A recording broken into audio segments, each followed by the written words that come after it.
ठीक है, चलो जी, करें हम सेकंड यूनिट स्टार्ट अपना सोगा। ठीक है, फर्स्ट यूनिट हमने कर लिया रिवाइज। अब हम कौन सा करने लगे, सेकंड यूनिट स्टार्ट करने लगे, जो कि क्या है, कंडीशंस एंड वारंटीज। ठीक है, अब जब सेल करते हैं कुछ कंडीशन लगी होती है वहां पे या कुछ वारंटीज लगी होती हैं। अब यही दो चीजें थी यहाँ पर हमने करनी मेन, कि कंडीशन का क्या मतलब है और वारंटी का क्या मतलब है। हाँ, यहाँ पे बताओ, कंडीशन और वारंटी क्या डिफरेंस है दोनों में। कंडीशन क्या थी, वो बहुत जरूरी चीज है, एसेंशियल चीज है, जब तभी वो कंडीशन कॉन्ट्रैक्ट। में हाँ, बिल्कुल कुछ हो जाएगा तो वारंटी भी साथ में वो उसकी कैंसिल हो जाएगी बिल्कुल अगर कंडीशन ही बिल्कुल खराब हो जाएगी। बिल्कुल, कंडीशन एसेंशियल चीज है, वो होएगा तभी पूरा होएगा कॉन्ट्रैक्ट। अगर वो ब्रीच होता है, मतलब अगर वो कंडीशन फुलफिल नहीं होती, तो आपका कॉन्ट्रैक्ट रेप्यूडिएट हो जाएगा या कैंसिल हो जाएगा। वारंटी के एडिशनल है, वारंटी का मतलब कोलैटरल है, कोलैटरल मतलब एडिशनल है। ठीक है, अगर वो वारंटी नहीं पूरी हो रही ना, या ब्रीच हो रही है, तो डैमेजेस वगैरह क्लेम कर सकते हैं, पर ये कॉन्ट्रैक्ट नहीं कैंसिल। ठीक है, तो कोलैटरल मतलब यहाँ पे लिख देती हूँ, चलो मैं इधर एडिशनल, इसका मतलब है एडिशन। ठीक है, और यही पूरे चैप्टर में है बस। मतलब समझ के बस कुछ चीजें इधर उधर चीजें ऐसे डाल देती है ना, तो आ जरा लिखे यहाँ पर। मतलब हमने देख लिया इधर क्या था। ठीक है, यहाँ पे मेन पर्पज ये असेंशियल होता है। ठीक है, ये कोलैटरल होता है, इससे कैंसिल भी हो सकता है कॉन्ट्रैक्ट। ठीक है, और या हम साथ में क्या कर सकते हैं, डैमेजेस भी क्लेम करने का हक होता है, या दोनों कर लो, कैंसिल कर दो डैमेजेस भी क्लेम, इधर से डैमेजेस क्लेम कर सकते। ठीक है जी, और कहते हैं ब्रीच ऑफ कंडीशन में भी treated as breach of warranty. कहते हो सकता है ब्रीच ऑफ कंडीशन को हम क्या मान ले, ब्रीच ऑफ वारंटी, उससे क्या हो जाएगा कि कॉन्ट्रैक्ट कैंसिल नहीं होगा, जिस अगर वो करना चाह रहे बायर वो कर ले, कॉन्ट्रैक्ट कैंसिल नहीं होगा, डैमेजेस वगैरह क्लेम कर सकते। पर breach of warranty can not be treated as breach of condition. कहते हो जो एडिशनल चीजें होती हैं, अगर वो पूरी नहीं हो रही, उसका ये मतलब नहीं होगा कि कॉन्ट्रैक्ट कैंसिल हो जाए, उसको ब्रीच ऑफ कंडीशन नहीं माना, ये इंपॉर्टेंट है। ठीक है, इसके ऊपर ही क्वेश्चन आ जाते हैं कई बार कि एक्सप्लेन करो इसको, तो पूरा मतलब समझाएंगे उसको हम। ठीक है, कहते कि when condition is to be treated as warranty, कहते कब हम कंडीशन को ऐसा माने कि वो वारंटी है ना, मतलब क्या हो जाएगा इससे। कंडीशन में तो क्या होता है, अगर वो पूरी ना हो तो कैंसिल हो जाता है कॉन्ट्रैक्ट, वारंटी में कैंसिल नहीं होता है ना, तो कहते कब कंडीशन को वारंटी माने। कहते अगर बायर ने क्या कर दिया, ये जो उसको हक मिला था, उसने all together wave the performance of the condition, उसने खुद ही ये क्या कर दिया, छोड़ दी ये चीज कि छोड़ो, ये जरूरत नहीं करने की कंडीशन, ये ऐसे ही ले लूंगा मैं, गुड, इसके बिना ही ले लूंगा, कोई बात नहीं, कोई दिक्कत नहीं है। ठीक है जी, तो यहाँ पे वॉलेंट्री वेवर हो रहा है, वॉलेंट्री वेवर हो रहा है, मर्जी से कर रहा है वेवर, तो देखो तब वो कॉन्ट्रैक्ट तब भी करने के लिए रेडी है, तो वहां पे कैंसिल नहीं होगा। या कहते हैं यहाँ पे क्या है, where the buyer elects to treat the breach of condition as one of the warranty. या बायर कहता कि कंडीशन फुलफिल नहीं हो रही, कोई दिक्कत नहीं, इसको वारंटी मान लेते हैं, ऊपर वाले में कह रहा है जरूरत ही नहीं करने की कंडीशन। या कहते हैं अगर करनी थी कंडीशन पूरी पर नहीं हुई, उसको क्या मान लिया, उसने वारंटी मान लिया। ठीक है जी, तो क्या हो जाएगा, कॉन्ट्रैक्ट होएगा पर कैंसिल नहीं होएगा। या आगे क्या है, देखो इधर, कहते हैं अगर कॉन्ट्रैक्ट क्या है, कॉन्ट्रैक्ट बायर ने एक्सेप्ट कर लिया था, ठीक है, पर वो क्या है, नॉन सेवरेबल है, मतलब उसको अलग नहीं किया जा सकता अब। जैसे basmati rice and lower quality rice mix together, दो क्वालिटी वाले चावल एक साथ मिक्स कर दे, बड़ा मुश्किल है उसको अलग अलग करना। तो उसके इसमें क्या हो जाएगा, कंडीशन को वारंटी मान लिया जाएगा, जब सेपरेट ही नहीं हो सकते, अलग अलग ही नहीं किया जा सकता। या कहते या लॉ के द्वारा उसको क्या माना जा रहा है, उस कंडीशन को वारंटी माना जा रहा है, बाय रीजन ऑफ इम्पॉसिबिलिटी की हो ही नहीं सकता। ठीक है जी, तो इसको देखो, वॉलेंट्री वेवर और कंपल्सरी वेवर, ये जो ऊपर हमने किए ना ये दो पॉइंट्स, ये क्या है, वॉलेंट्री वेवर,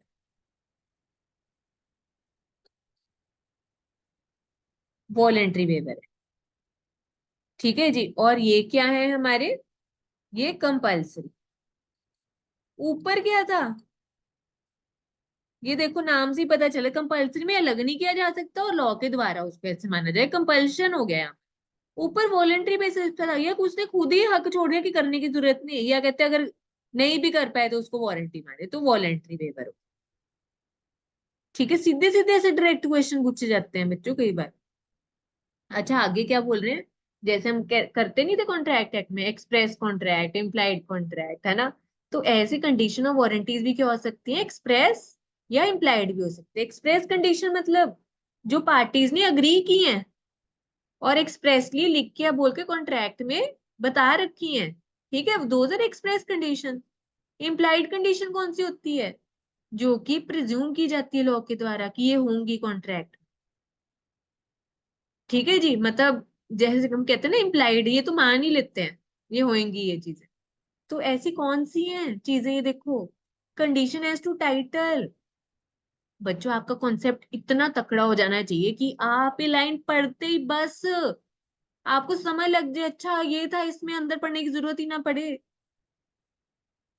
ठीक है, इतना तकड़ा आपका वो कॉन्सेप्चुअल क्लैरिटी होनी चाहिए, इतनी तकड़ी इतनी भारी आपकी रिवीजन हो जानी चाहिए कि अंदर पढ़ने की जरूरत ही ना रहे आपको, अपने आप बस समझ आ गया, अपने आप ही लिख दो बस। ठीक है, कंडीशन एज टू टाइटल।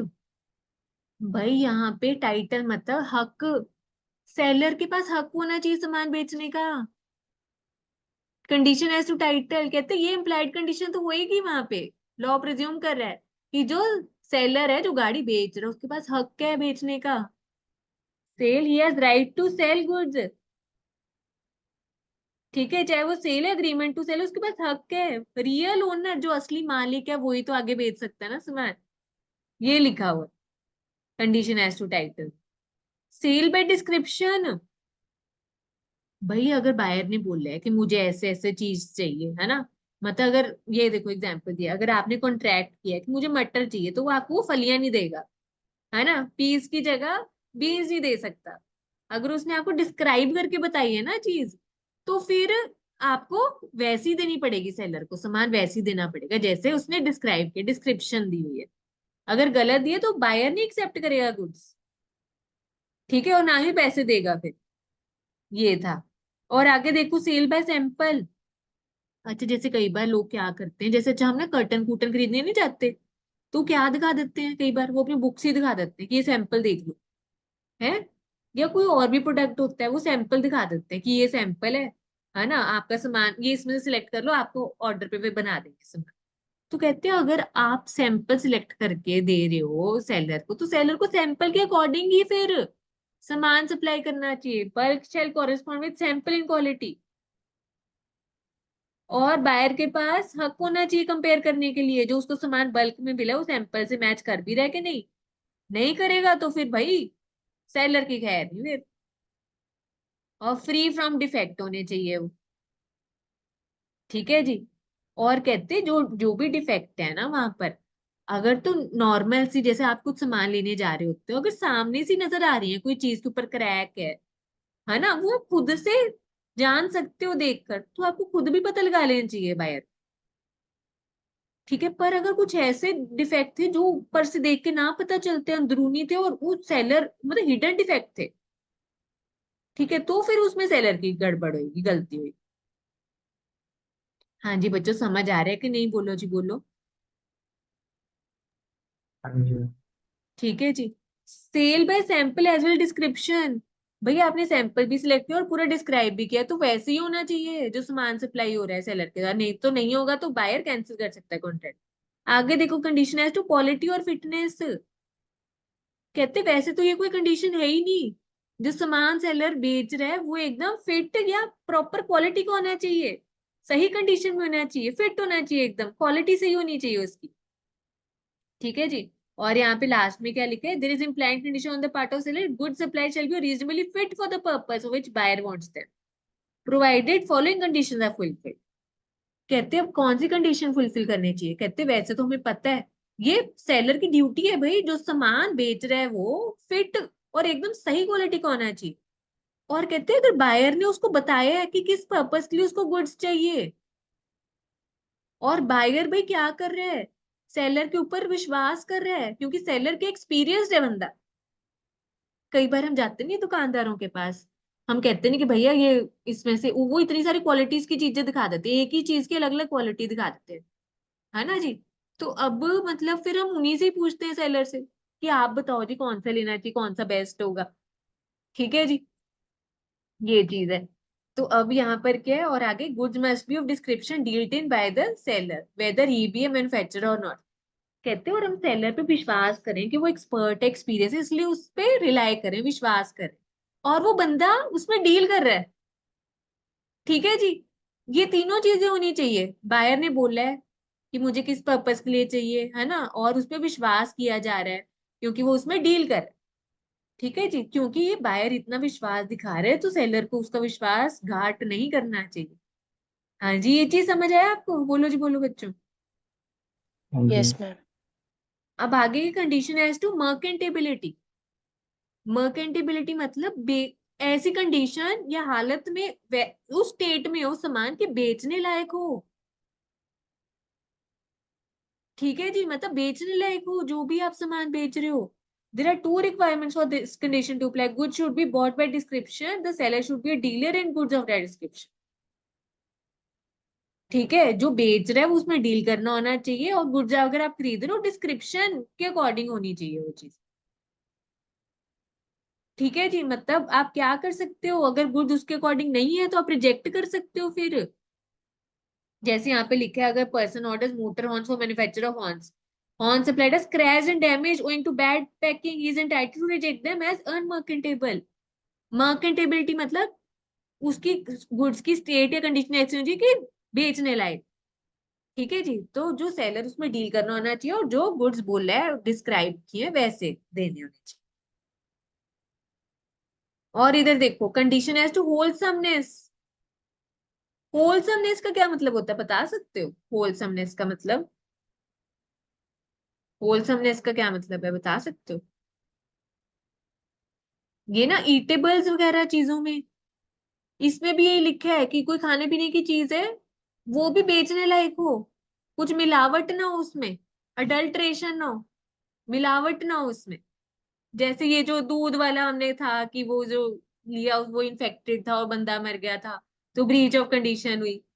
ठीक है जी, ये आया समझ में बच्चों? बोलो जी, बोलो। हाँ जी बच्चों। हाँ जी।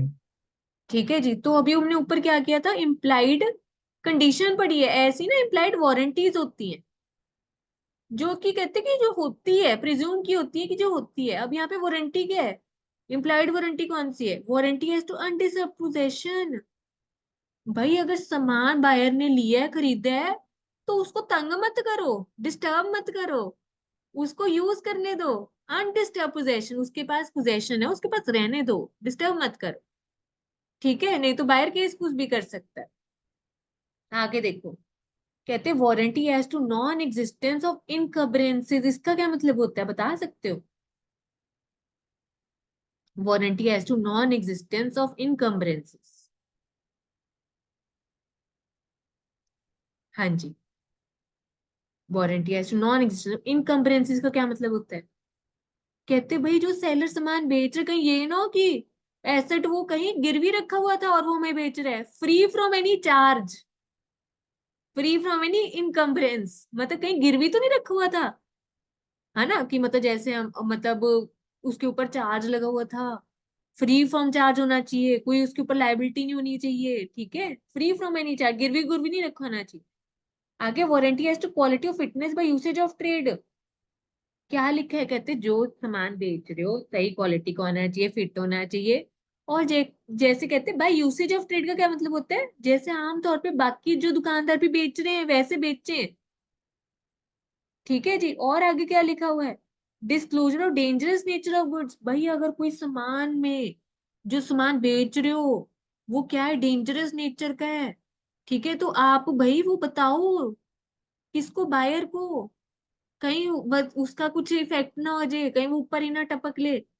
अगर कोई डेंजरस नेचर का गुड्स है, ठीक है, और अगर बायर को ना पता चला, हो सकता है कुछ अनहोनी हो जाए, कुछ बुरा हो जाए, तो वहां पे सेलर की ड्यूटी बनती है, तो बताओ अगर कुछ डेंजरस नेचर का गुड्स है। ये समझ आया बच्चों आपको? बोलो जी। Yes ma'am. अब लास्ट हाँ जी। टॉपिक देखो, सेव इट एम्प्टर। इसका क्या मतलब होता है, बताओ जरा। Let the buyer beware. हाँ बिल्कुल, मतलब बायर की जिम्मेदारी है यहाँ पर। ठीक है, बायर की जिम्मेदारी, let the buyer beware, buyer responsible है। ठीक है, कहते हैं कि अगर सामान आपने खुद सिलेक्ट किया, ठीक है जी, फिर इसमें सेलर का क्या कसूर है? अगर बाद में कुछ गड़बड़ होती है, खुद आप सिलेक्ट कर रहे हो दुकान से सामान, फिर आप क्यों मतलब सेलर पे ब्लेम लगाओ? कहते सेलर ने क्या क्या होता है, सामान लगाया होता है अपनी मार्केट में डिस्प्ले पे, और बायर क्या करते हैं, खुद सिलेक्ट करते हैं, अपनी चॉइस से करते होते हैं। और अगर बाद में कुछ डिफेक्टिव निकला है चीज, तो भाई सेलर की जिम्मेदारी नहीं होती वो। आपने खुद देखा होगा, दुकानदार वो बोलते हैं हमारी नहीं थी ये जिम्मेदारी, है ना, सर्विस सेंटर जाओ ऐसे करो। ठीक है, तो कहते कि सेलर की कोई यहाँ पर जिम्मेदारी नहीं अगर आपने, बायर ने सही तरीके से सिलेक्ट नहीं किए गुड्स। ठीक है जी, तो यहाँ पर कहते हैं जो नॉर्मल तौर पे जो डिफेक्ट होते हैं ना, जो आमतौर पे देख के ही पता चल सकते हैं बायर को, तो वो कोई सेलर की जिम्मेदारी नहीं डिस्क्लोज करना। हाँ, कोई डेंजरस नेचर है या वो हिडन है जो देख के भी नहीं पता चलेगा बायर को, तो वो आपकी ड्यूटी बनती है डिस्क्लोज करना। ठीक है जी, तो यहाँ पर ये चीज है, तो यहाँ पर बायर की ड्यूटी बनती है कि सही तरीके से क्या करे, गुड्स वगैरह सिलेक्ट करे। ठीक है, will serve the purpose for which they being bought. If goods turn out to be defective or do not serve his purpose, if it depends on his own skill, the buyer cannot hold the seller responsible. यहाँ पे वो खुद अपना skill use कर रहा है ना, कि मैंने ये लेना है ये लेना है, तो फिर वो अपने ऊपर ही ब्लेम डाले, सेलर के ऊपर नहीं डाल। तो ये सीवेट एमटर, इसके ऊपर भी बहुत सीधे डायरेक्ट क्वेश्चन आ रखे, 6 नंबर के भी, 10 नंबर के भी। फ्री के नंबर है, क्यों नहीं लेते आप? फ्री के नंबर है सच में। और यहाँ पे क्या कंडीशंस फुलफिल करनी है? कहते बायर को क्या पता है, यहाँ पे buyer had made known to the seller the purpose for which he has bought. अभी ऊपर क्या दिया हुआ था? ठीक है, रूल ऑफ एमटीएस कहते हैं subject to provision of this act और law there is no implied warranty और condition as to quality of fitness और पर्टिकुलर। अब यहाँ पे क्या दिया, कहते हैं कि अगर तो बायर ने सेलर को बताया था पर्पस, जिस पर्पस से उसको सामान चाहिए, और बायर ने उसके ऊपर विश्वास किया था, रिलाय किया था कि सेलर की हमने क्या लेनी है, यूज करना है स्किल जजमेंट। ठीक है, और सेलर्स बिजनेस टू सप्लाइड, और वो सेलर उसमें डील भी कर रहा है, तो वो चीज अलग बात है। यही ऊपर पढ़ के आए थे ना, कहाँ पढ़ के आए थे इधर, याद है अभी ऊपर पढ़ के आए इधर? यहाँ ऊपर पढ़ के आए थे, देखो ये रहा, condition as to quality of it. यहाँ पे उसने पर्पस बताया था, और वो भरोसा कर रहा था उसकी स्किल पे, जजमेंट पे, सेलर की। ठीक है, और उसमें वो डील कर रहा था सेलर, तभी उस पर विश्वास कर रहा।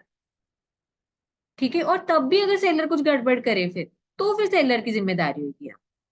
तो ये यहाँ पर सीवेट एम्टर में बोला हुआ है कि ये चीजों में तो क्या होगा, सेलर रिस्पॉन्सिबल।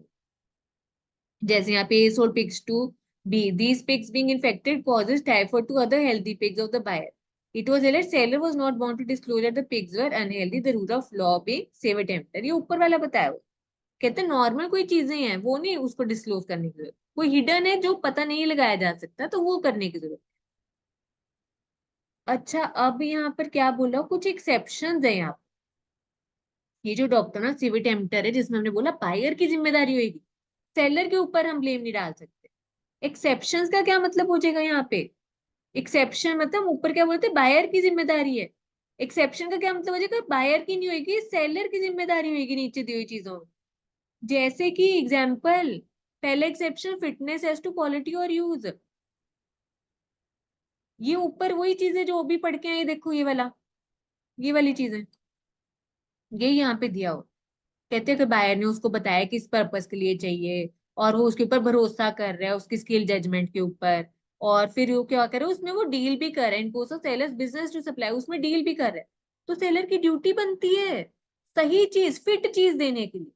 अगर नहीं देगा तो सेलर की जिम्मेदारी। ये एक्सेप्शन समझ आ रहे हैं बच्चों? सीधा 10 नंबर या 6 नंबर के आ चुके हैं आपके पहले। हाँ जी, बोलो, आ रहा है समझ में ये बच्चों? बोलो हाँ जी जी बोलो। मैम। ठीक है जी, फिर आगे देखो, गुड्स परचेज अंडर पेटेंट और ब्रांड नेम। भाई अगर बोला है आपके कस्टमर ने मुझे इसी ब्रांड का चाहिए सामान, तो सेलर को उसी ब्रांड का देना चाहिए। नहीं दिया तो सेलर की जिम्मेदारी। गुड सोल्ड बाय डिस्क्रिप्शन, ये सारी चीजें ऊपर हम पढ़ चुके हैं। गुड सोल्ड बाय डिस्क्रिप्शन, अगर यहाँ पर बायर ने बोला मुझे ऐसा सामान चाहिए, डिस्क्राइब किया है, तो वैसा ही देना चाहिए seller. Goods of marketable quality, ठीक है भाई, बेचने लायक हो सामान जो आप बेच रहे हो, और अगर सैंपल के थ्रू आप बेचो तो उसी सैंपल से मैच होना चाहिए जो सामान बेच, या सैंपल और डिस्क्रिप्शन दोनों दिए हैं तो उसके अकॉर्डिंग होना चाहिए सामान। ठीक है जी। या ट्रेड यूसेज, या वो जो प्रोडक्ट आमतौर पर बाकी दुकानदार वैसे बेच रहे हैं, अगर सेलर ने वैसे नहीं बेचा तो उसकी जिम्मेदारी होगी। ठीक है। Seller actively conceal the defect और is guilty of fraud, seller ने कुछ छुपाया या कुछ गलत बताया, ठीक है, या कुछ हेरा फेरी वाली चीज की, तो वहां पे सेलर की जिम्मेदारी हुई। तो ये हमारे कुछ क्या थे, एक्सेप्शंस थे कि जिसमें क्या होगा, सेलर की जिम्मेदारी होगी, यहाँ पे बायर की। ठीक है। आओ एक बार फिर से देखें हमने क्या किया 5 मिनट में फिर से। इसमें मेन कंडीशन ऑफ वारंटी का मतलब देखा।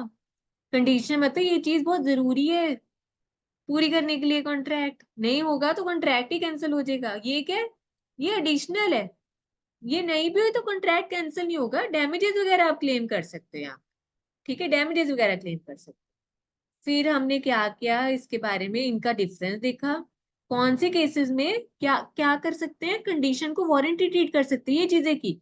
एक वॉलेंट्री था, जब वो अपना हक खुद ही खत्म कर रहा है कि नहीं करने की जरूरत, ये कंडीशन पूरी बायर बोल रहा है उसके बिना ही काम चला लूंगा। या यहाँ पे क्या बोल रहा है, वो खुद बोल रहा है कि अगर ये जो कंडीशन पूरी नहीं उसको मैं ना ब्रीच ऑफ वारंटी मान ले तो कोई दिक्कत नहीं है, पर मुझे कॉन्ट्रैक्ट पूरा करना है, ठीक है, मुझे खरीदना है वो सब। कंपल्सरी वेवर में क्या हो जाएगा, जब वो कॉन्ट्रैक्ट को अलग अलग नहीं किया जा सकता, जैसे वो जो 2 तरह की क्वालिटी वाला जो राइस था मिक्स हो गया ना, जब वो अलग ही नहीं कर सकते तो वो कॉन्ट्रैक्ट कैंसिल नहीं हो सकता, या लॉ के द्वारा उसको माना गया कि वो नहीं हो सकता। ठीक है, तो वो कंडीशन को वारंटी माना जाए। फिर हमने क्या, एक्सप्रेस और इम्प्लाइड कंडीशन ऑफ वारंटी भी हो सकती है। एक्सप्रेस जो उन्होंने आपसी सहमति से डिसाइड की, इम्प्लाइड जो लॉ करे कि ये तो होंगी चीजें, जैसे कि भाई जो असली ओनर है ना, यहाँ पर कंडीशन एज टू टाइटल में क्या था, जो असली मालिक है ना, वो ही बेच सकता है सामान। फिर यहाँ पे क्या किया था, एज पर डिस्क्रिप्शन बेचना है, एज पर सैंपल बेचना है सेलर को, या as per sample and description बेचना है, या अगर बायर उसके ऊपर भरोसा करे और उसने बताया किस पर्पस के लिए चाहिए और उसमें वो डील करे सेलर, तो वैसा क्वालिटी का बेचना चाहिए। ठीक है, बेचने लायक हो। ठीक है, और यहाँ पे कोई ईटेबल है उसमें कुछ मिलावट ना हो। इम्प्लॉयड वारंटी की हमने, भाई यहाँ पर अगर जिसके पास सामान है बायर के पास, उसको डिस्टर्ब मत करो, डिस्टर्ब पोजेशन। फिर यहाँ पे वो फ्री फ्रॉम एनी चार्ज होना चाहिए, ये ना कहीं गिरवी रखा हुआ आगे आपको बेच दिया। ठीक है, और प्रॉपर क्वालिटी फिट हो उसकी, और जैसे बाकी दुकानदार बेच रहे हैं उसको वैसे बेचा जाए। डेंजरस नेचर है वो डिस्क्लोज करो। सीवेट एंटर किया बच्चों हमने कि बायर रिस्पॉन्सिबल होगा, दुकान पे जाकर अगर वो खुद सिलेक्ट करे सामान, बाद में डिफेक्ट निकलता है तो उसकी जिम्मेदारी वो खुद ले, सेलर नहीं जिम्मेदार यहाँ पर। इसके एक्सेप्शन फिर हमने की, कौन से केसेस में कहते हैं बायर नहीं जिम्मेदार माना जाएगा सेलर, अगर प्रॉपर क्वालिटी, अगर यहाँ पर क्या कर रहा है, हाँ सेलर के ऊपर डिपेंडेंट था, ऊपर हमने किया था ना क्वालिटी, अगर सेलर के ऊपर डिपेंडेंट था कि वो जो सिलेक्ट कर रहा है गुड और उसने बताया था पर्पस, उसमें वो डील कर रहा है और गलत देता है तो सेलर जिम्मेदार है। अगर वो उस ब्रांड का नहीं देता जिसका मांगा था तो वो जिम्मेदार है सेलर, उस डिस्क्रिप्शन का नहीं है, बेचने लायक नहीं है, सैंपल जैसा नहीं था, ना ही सैंपल है डिस्क्रिप्शन जैसा था, और ना ही जैसे बाकी दुकानदार बेच रहे हैं वैसा बेचा जा रहा है, या कुछ वो हेरा फेरी कर रहा है, डिफेक्ट है उसमें या छुपा रहा है कुछ। ठीक है जी, तो सेलर जिम्मेदार होगा। हाँ जी बच्चों, ये समझ आया आपको? बोलो जी बोलो बच्चों, Yes, ये जी चीज ma'am. आई समझ? फिर तो एक बार मैं रिकॉर्डिंग रोक दूं।